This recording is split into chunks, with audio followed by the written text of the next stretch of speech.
Hey, forgiveness junkies. So I've really, really, really enjoyed your shares.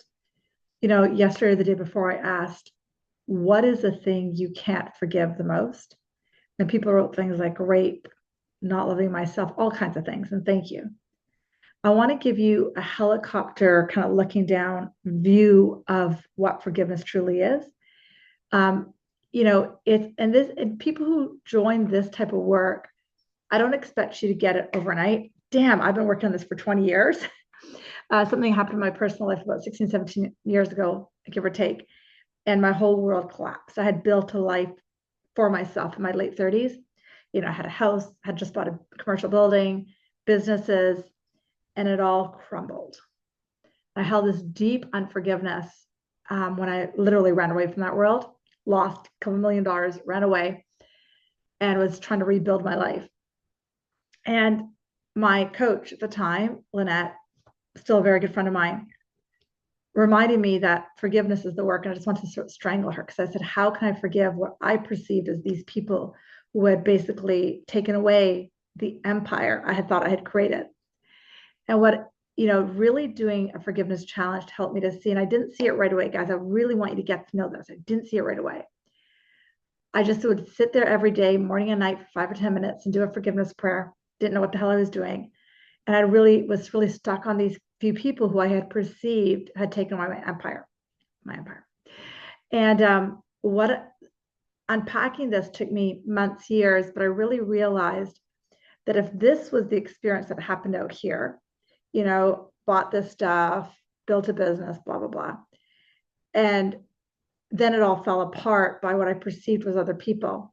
These other people were a reflection of me. These other people were a reflection of my fears, my own crap. And so they manifested as a result of my thought systems. And then from that manifestation, I went more into fear, and then all of this went away. And, so I've been there, done it, wrote the book on it, had to forgive a lot of stuff around physical assault, all kinds of stuff.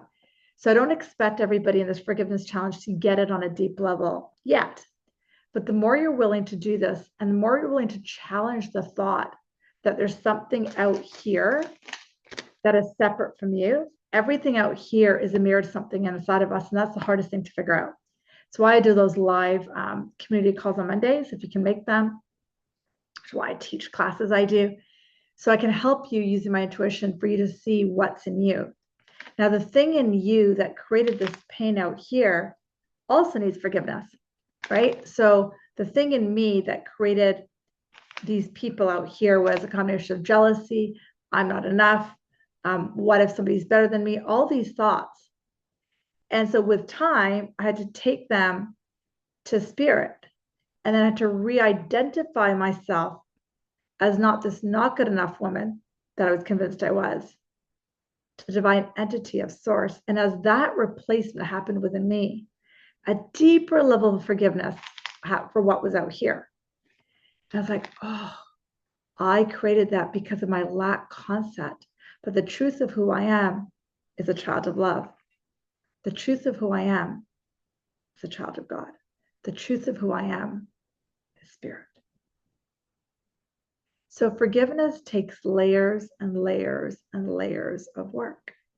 And I appreciated there were a few comments in there, about how traditional people have trouble with it because they feel like they're giving something to somebody. And you can't drag anybody to forgiveness. Lord knows I couldn't. I couldn't be dragged to it. But I was at a point in my life 16, 17 years ago where I literally had hit another version of rock bottom, right? Where everything I thought I had created out here, which was supposed to be, call it an empire, whatever I called it, that I had created, that literally crumbled.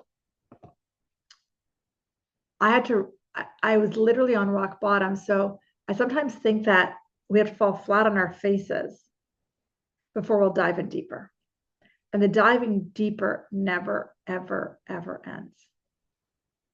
So thank you for the comments. And again, a helicopter approach is that the truth of who I am with a capital I is love, is spirit, is the universe. And maybe you have a thought system over here. Sorry, my hairband to show you. Thought system over here that says I wasn't loved by my mother. Or a thought system over here that said dad wasn't there for me. which I have those too.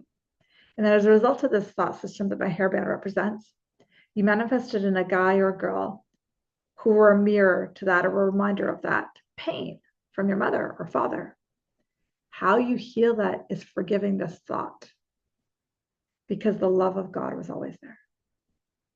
That's the deepest thing we can do, is forgive those unconscious, subconscious thought systems that say we were hurt or lacking. Right? So again, it's a never-ending journey. I hope you're doing 5-10 minutes in the morning, 5-10 minutes at night. This week on our Skool community call, we'll be diving into another version of forgiveness. And then the Healing Course in Miracles and Return to Self, we'll be diving in even deeper. Whew. So please share your comments below. Tell me what you think, what's going on for you. Is it impossible to replace the idea that you were never hurt? Is it impossible to release the idea that mom and dad, in the perceived sense, hurt me, but to the truth of who I am in my God sense, I was never hurt? And how is that sitting with you, right? Sending you so much love. Thank you for joining me on this ride.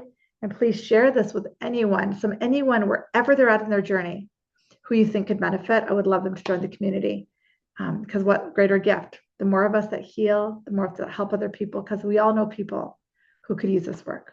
Rather than thinking they can't do it, send them here. It's completely free. Sending you so much love.